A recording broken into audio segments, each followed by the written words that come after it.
que la diabetes es un padecimiento que se caracteriza por un estado de hiperglicemia. Este estado de hiperglicemia es causado por varias causas, en general ambientales o genéticas, las cuales en general actúan juntas y producen en el organismo o una disminución de secreción de insulina o hacen que ese organismo se oponga a la acción de la insulina.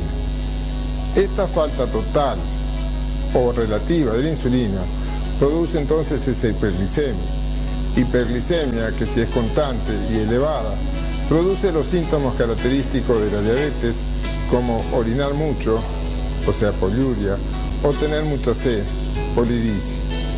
Si a su vez esta hiperglicemia es constante a través de años, produce una serie de alteraciones en los vasos del riñón, vasos de la retina y vasos de los nervios.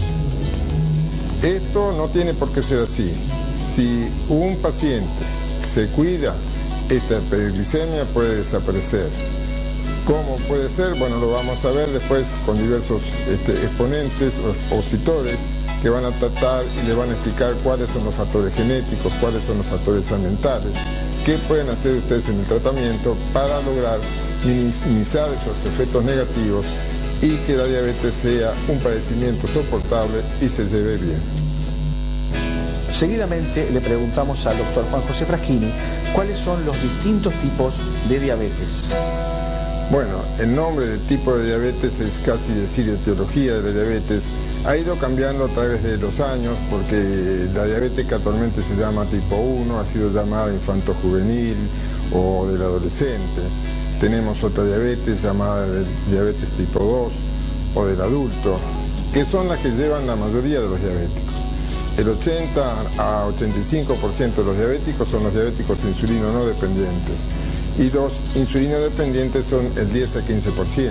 Hay otras causas más extrañas o más difíciles de encontrar, como producidas por una pancreatitomía, una enfermedad del páncreas, enfermedades endócrinas u otras causas. Los diabéticos insulino dependientes son aquellos que en general aparecen en la juventud, pueden aparecer también en la edad adulta, pero se caracterizan sobre todo por gran sintomatología en su inicio, o sea, poliuria, poliricia, todo, orinar mucho, tener mucha sed, mucho adelgazamiento y necesitar indefectiblemente la insulina ya desde el comienzo. El segundo grupo, llamado insulino no dependiente, son aquellos que aparecen en general después de los 40 años y se caracterizan en general por escasa sintomatología, ser en general de tendencia a ser gordos, obesos, y en general se pueden tratar al comienzo con tratamiento solamente con alimentación. El progreso de su disminución de secreción de insulina hace que luego tengamos que apoyar con medicamentos. Pero acuérdense en diabéticos que la mayoría de ellos, estos insulinos no dependientes, si logran cuidarse y tener muchos años de vida con su diabetes, a la larga muchos se van a hacer diabéticos insulino requirentes, o sea, diabéticos que van a necesitar insulina para poder vivir mejor.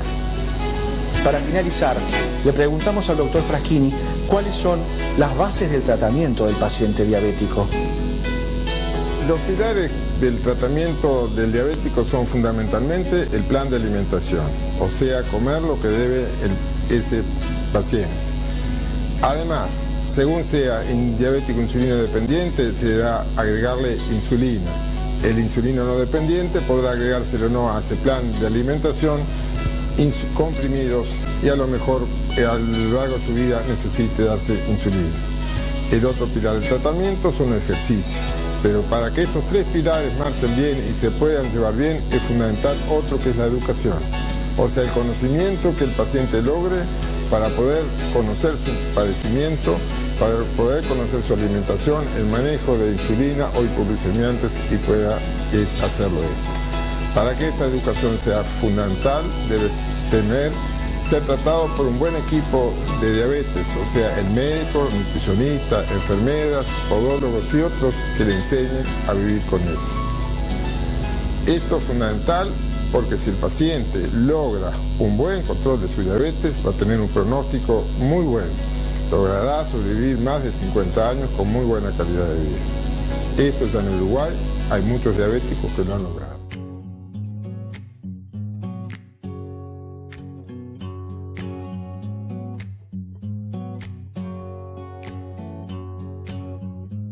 Bueno, el plan de alimentación en el tratamiento del paciente con diabetes es el pilar básico de su tratamiento. Varios son los pilares, como ya se ha mencionado, ¿verdad? Pero este viene a ser el más importante porque va a depender de la medicación que va a recibir el paciente, si la precisa, en este caso hipoglucemiantes, va a depender también si ese paciente es obeso, si no lo es, va a depender si es un niño, si es un adolescente, si es un anciano, o sea que como principal elemento del tratamiento es el plan de alimentación. ¿En qué consiste? Consiste en que las personas tengan una alimentación saludable. Y que esa alimentación saludable es poder elegir, de acuerdo a sus posibilidades, los alimentos que son más aconsejables para su bienestar. A continuación, le preguntamos a María del Carmen cuáles son los objetivos del plan de alimentación. Cuando hablamos de plan de alimentación, tenemos que saber cuáles son los objetivos que va a cumplir ese plan de alimentación. Los objetivos son varios. ¿Por qué son varios? Porque va a depender de la edad que tenga la persona, si es un niño, un adolescente, un adulto, un anciano, de la medicación que reciba, pero a su vez uno de los objetivos más importantes va a ser que intentar colaborar en normalizar las glicemias. Quiere decir que el paciente, a través de lo que come, de lo que elige, de los horarios en que va a comer, está colaborando directamente en poder lograr un mejor control metabólico. Cuando decimos mejor control metabólico, quiere decir que las glicemias deben de estar dentro de los valores más aceptables posibles, y no ideales, sino los valores más aceptables, como ya lo han mencionado los médicos que han estado aquí anteriormente. Entonces, el plan de alimentación va a tratar de, en lo posible, de normalizar glicemias, y si a su vez esa persona tiene sobrepeso, a poder ayudarlo a disminuir de peso. Y en aquellos pacientes que requieren medicación, como por ejemplo insulina, el plan de alimentación es tan importante que, a su vez de poder elegir correctamente lo que come la persona, va a tener que cuidar los horarios en que come esas comidas, porque la medicación, en este caso la insulina, como más adelante se va a explicar cuál es su función, requiere que la persona sea prolija en sus horarios de ingestas. Entonces podemos decir que otro objetivo que va a tener el plan de alimentación es que debe ser ordenado. ¿Qué debe tomar en cuenta la nutricionista con el paciente para elaborar un plan de alimentación? Es muy importante cuando recibimos en la consulta a un paciente que viene por primera vez con una serie de incertidumbres sobre cuál va a ser su plan de alimentación. Mejor dicho, cuál es su elección de alimentos, cuál va a ser.